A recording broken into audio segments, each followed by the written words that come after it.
Yung tanong na yun, tanong ng tanga yun. Ano daw pong relihiyon ng Panginoon Diyos tsaka po ng Panginoon Kristo? Anong relihiyon ng Panginoon Diyos? Opo. Yung tanong na yun, tanong ng tanga yun.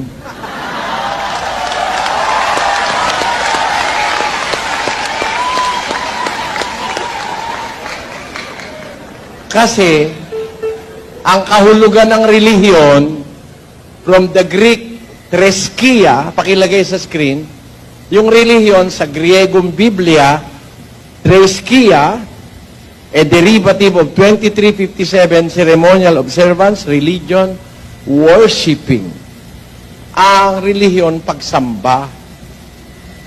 Tatanong sa akin kung ano ang relihiyon ng Diyos. Ibig mo sabihin, ang Diyos sasamba? Siya nga ang sasambahin Ba't naman sasamba pa siya? Yun ang sagot, kapatid. Yun ang sagot.